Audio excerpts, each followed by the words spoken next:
Alright, what's up everybody? It's SoundwaveSpectre here. How you guys doing today? Kind of doing just like a vlog, a little update video.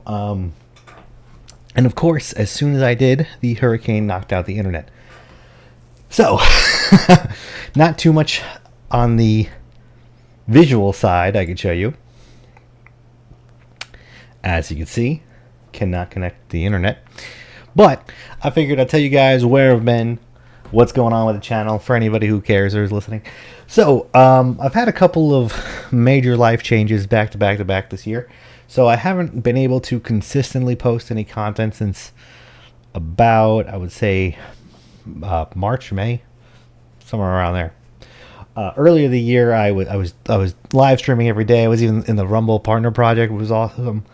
And I'm hoping to get back to weekly content. Really praying on that one, because I enjoy doing it and it was great. Yeah, as you can see, my beard has gotten quite longer since we've seen each other last. Now, as you can tell, one of the major changes was new studio here, new little office. And with that, I'm hoping to get, like I said, back to the new content. Now, I'll give you guys some updates about what I'm going to be doing and where I'm going with it. So Helldivers, I really wanted to be like the Helldiver guy, right? That kind of blew up in mainstream, then kind of tanked, and now it's kind of coming back. So I'll see how that goes. I do want to get back to doing the funny shorts of Helldivers again. The problem was my friends all stopped playing the game, so I had funny things stop happening because my friends were all sick of it, which I can't really fault them for that. It kind of lost its way for a hot minute, but it's back. The next thing I want to talk about is I used to be doing all the audio descriptions in my videos. For gamers who might have lost their sight, etc. Or, so you could like watch a gameplay video of a game as a podcast while you're driving to work, whatever, anything. Now, I love doing it, and I want to get back to doing it sometime soon. The only problem is the last video I did and was The Quarry. I did The Quarry, the full audio described playthrough of it, and had a lot of fun. I thought it came out pretty great. It still took me 40 hours to do, on top of already having a job and a family and everything like that. So unfortunately, even as much as I promote it in like Reddits and stuff, I could not get any clicks on that video. Couldn't get really any watch time. That was back when I had like 200 subscribers too, so I kind of put the audio description stuff on the back burner admittedly, and I don't want to leave it there forever. I do really want to get back to it. It just, the time per how much it was actually helping people and how many people were actually seeing them was very low. Now, like I said, I do definitely want to get back to it. I love doing it. I think it's very important. I would want my channel to grow a little bit to get there. What I have decided to do to help my visually impaired friends who love gaming is I have decided to try and teach myself game development, actually, and I'm trying to create my own. I have like 5 games planned, right? All that should be completely playable for people who are completely blind. Ambition is the enemy of success, so it's slow going, and I'm really hoping to be able to show you guys something soon. But as of right now, it's just a little idea, baby. I could show you. Let me see here. The internet just came back, so I could show you a little bit of concept art I've gotten. Now, I didn't make this. I commissioned someone else with talent. Okay, the internet's not just back yet. The internet's back, Discord's not. Anyway,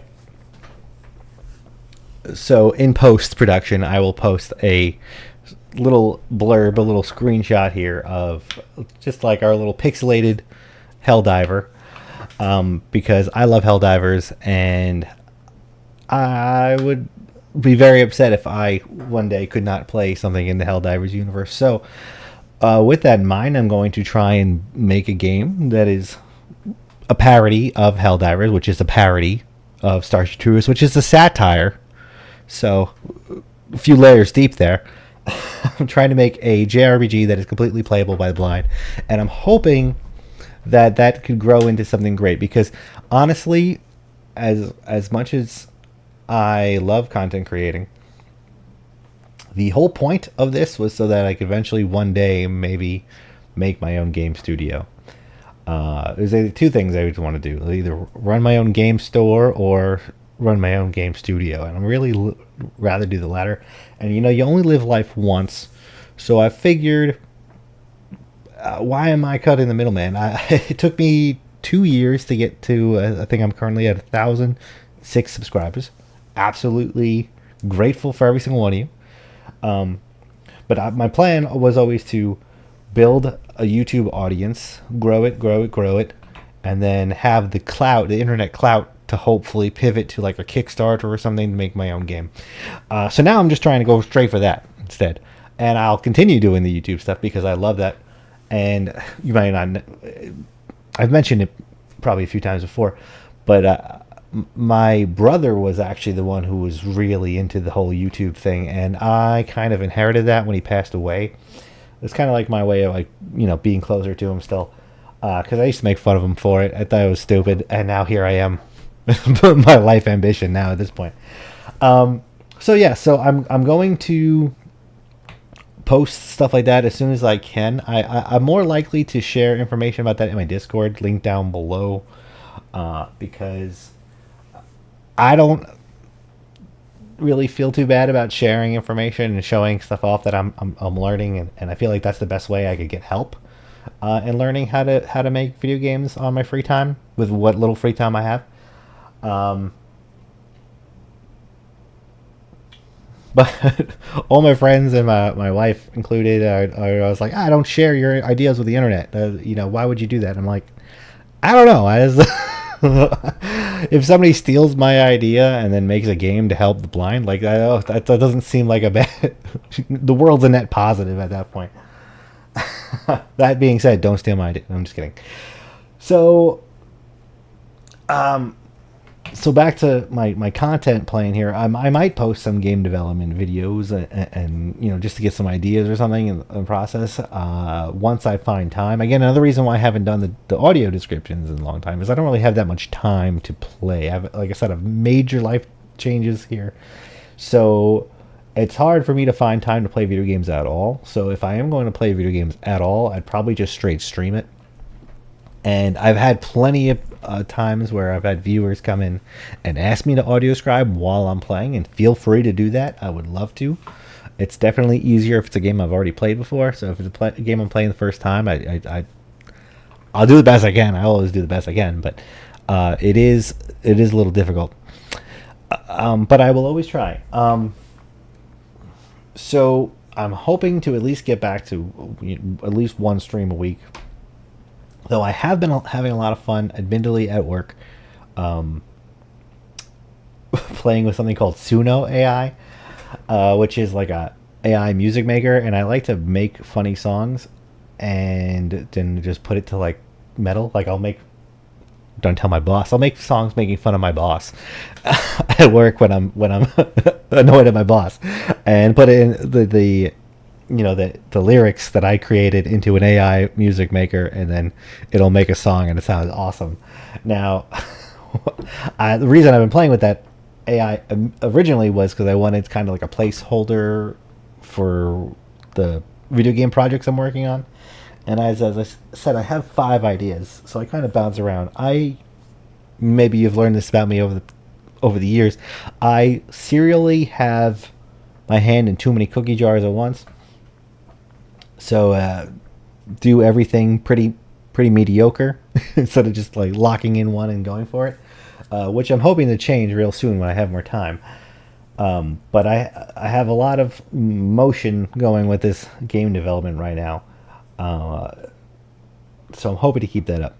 But so I've been playing around with this music AI. So I've seen a lot of YouTube channels and stuff use AI for their music makers.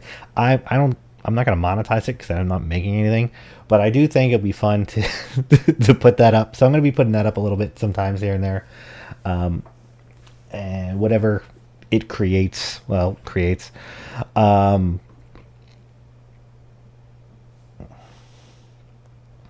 for my games and stuff, I might throw up there for some more content. I'm also going to really try to get back to making shorts again, because that was so fun. I always have so much fun making just funny things out of what my friends and I do. I think that's content pretty much anybody can enjoy. And also, that's where I got most of my subscribers. I got about 600 subscribers from a Helldivers short, which is pretty incredible. I'm still paying for the software I use to make those shorts, but I haven't made a short in a while because I haven't played in video games. That's real life coming to hit you in the head sometimes. But hoping to get that back together. And sorry if it feels like a ramble. I've never really made a vlog before. Kind of just will stream. That's the closest thing to a vlog I've ever had, and people just ask questions and I'll talk about it. But moving on now, the other little life update I wanted to do that I'm going to start showing here. I'm going to make a new playlist called SoundwaveSpectre Sells, because I've been working at, I've mentioned before, a retro game mom and pop shop. So I've been buying and selling video games for quite some time now. And I worked at GameStop for 6 years earlier in my life. And I know people hated GameStop. I really liked my time there, to be honest. I met some great people and learned a lot about the market, at least. So I personally do that a lot, I guess professionally, right? So I realized I should just start doing this for myself, like be my own boss kind of thing. Now I don't do that while I'm at work, because I'm a firm believer of, if I'm getting paid to work, I'm working. And then so on my own free time, I have started reselling here. And now that the internet's back, let me see if I can show you some of the things I sold. And this will kind of be like the first SoundwaveSpectre Sells video update kind of thing, so if you're interested. So mainly I'm selling Legos and video games. My link to my eBay will be down below, but I'll show you some of the things I sold so far, which is pretty cool, I think. And I've been watching a lot of these reseller videos, including some guy I know. I'll post his channel there, Phoenix Sales. He makes pretty great content. Just started. Go give him a like and subscribe. Tell him that Soundwave sent you. Phoenix Sales 85. But yeah, he's pretty great. So I have apologized for the light mode. There's no dark mode here. But so I've sold about 5 things so far. Made about $618.70 in sales, which is not profit. Don't get that confused. I just actually sold these in person, so I have to get rid of these. I sold a gold and a silver to a local retro game shop, which I absolutely love. I'll probably talk about that some month. Not the one that I'm working at, but I sold it to another one because I wanted to see how they did it. But yeah, I found some pretty good things, and I'll even show you like how I do it too, because I think that'll be interesting content for anybody else who's trying to get into reselling, but also just for the collector. So here's some of the cool things that I've sold.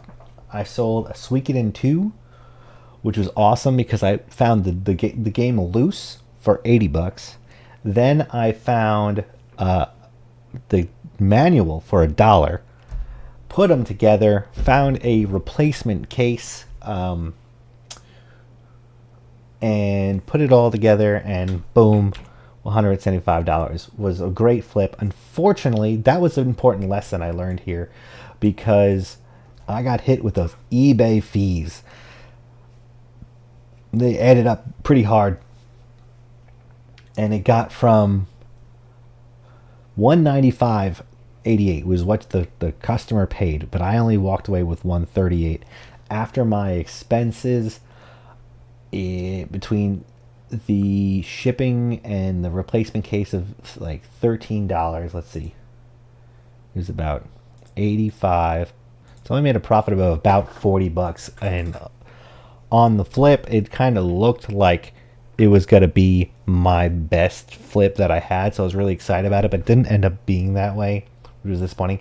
It also sold well way under, which is what I was very disappointed with. I was hoping to get 200, but I posted it low at 175, hoping that there would be a bidding war for it. Fortunately, one guy bid on it. He won it. Good for him, honestly. I can't hate the player, hate the game. That was my fault, and that's what I learned. I read the little blip when you were posting it, and it said, start competitively, and I started a little too competitively, and then I got burned for it. So, if you're going to do an auction, start the auction at very close to retail price, because this was 200. It's up to 231. It says now, which still seems pretty high based off of what these other things are saying here. But price charting can be weird sometimes. Anyway, so that was a cool flip. I sold the Contra 4 that I got at a Goodwill. Same thing with the Mega Man Legends. On this one was interesting because I had to get in a bidding war in Goodwill for this. I did not want this. What I did want was this nostalgic, crappy game, Beast. Well, I don't know if you can see it, Beast Wars, which is worth $5, but I had to pay $65 for the lot because I overestimated that. I thought that Mega Man Legends was actually inside, but it was only the case. And I ended up selling a couple things out of that lot for pretty well. One of them was a Konami Arcades game that went for $40, which I did not expect that. I didn't know that was worth it. This Contra I got for $11 in a lot of a couple DS games that was like That's So Raven, Disney Jonas Brothers, something else. It was Mario and Sonic, but in the wrong case at the Olympic Games. And then Contra. It was just in a pile, poorly presented listing, and I found that and I snagged it. So that was a really good flip. Went from $11 plus shipping and tax to 40, which is awesome. Then I was lucky enough to get gifted someone's old Wii. Oh, someone subscribed to me that's awesome. That hasn't happened in a long time. Somebody subscribed to me. So I got, thank you for the subscribe. It's a good time to remind people to like, comment, and subscribe. I never do calls to action. I never remember it. Anyway, thank you, Crafter7113. Anyway, so this was a Wii lot. I got a Wii, and I had extra cords, so I kind of threw them together. And I had an extra GameCube controller that was broken, so I was doing a lot. I figured it for parts lot. I knew the system did not. It's important to take good pictures here. I knew it just didn't read discs. I'm pretty sure it was just a laser issue. Everything else worked just fine. So if I could, I would go back and I would raise that price a little bit because I think it was pretty low for what I offered. Now this was the interesting one. This is my first one that sold here was these Lego Silver Centurion brand new mint and sealed. So all these were completely sealed. I've had them sitting in my closet forever. I love Legos. Big passion of mine. I haven't had the room really much since I've been married to really do anything with them. Unfortunately. So I had these Legos just chilling, and they were a pre-order bonus for Lego Marvel Avengers. And I got them a long time ago, probably when I was working at GameStop. I don't even remember. I think they were pennied out, and we were just told to throw them out, and I took 6 of them. So here we go. Anyway, long time ago, I'm talking 11 years ago, I've had these things probably, and they were at one point going for like $200 a pop. I held on to them for far too long. I used to do reselling. I used to sell a couple things online, but very casually, and I was kind of waiting for like a big let's become a Lego flipper back in the day, and I didn't do it. So I missed the big jump, but I did list them for $75, and it was cool. It was a good learning experience. I actually kind of went back and forth with him for a little bit, and he ended up selling paying $275 for the lot. So I think it came out to $55 per. Yeah, so it came out to about $55 per, which was under what I was going for, but it was the whole lot, so I was okay with it. So looking at the time there, I rambled quite a bit there about my eBay sale, so I might I think I'm going to actually cut this into another video here, so stay tuned for the first in the playlist of SoundwaveSpectre sells when I'll talk about my eBay selling and how it just started. For now, be sure to like, comment, subscribe, join the Discord. And actually, you know what? Also check out Humble Bundle too. If you're a gamer like me who loves gaming on a budget, really hunts those deals all the time, I got a Humble Bundle link down below that will definitely help you. And also, you can donate the proceeds to charity, which is really cool. There's actually a slider. You can donate all the proceeds to charity, and I do that all the time. I do Black Dog Club, where I got my dog, and as you guys might have remembered, I found her in the road. I found her in this. You might hear her wooing right now. I found her in the street dying, and this rescue really helped me out. It's called Black Dog NC for North Carolina, and they're in there. So I love that they're able to be supported while I also get a deal on video games. It's a great deal. Anyway, I look forward to talking to you guys again. This is SoundwaveSpectre. I'll catch you on the next one. Peace.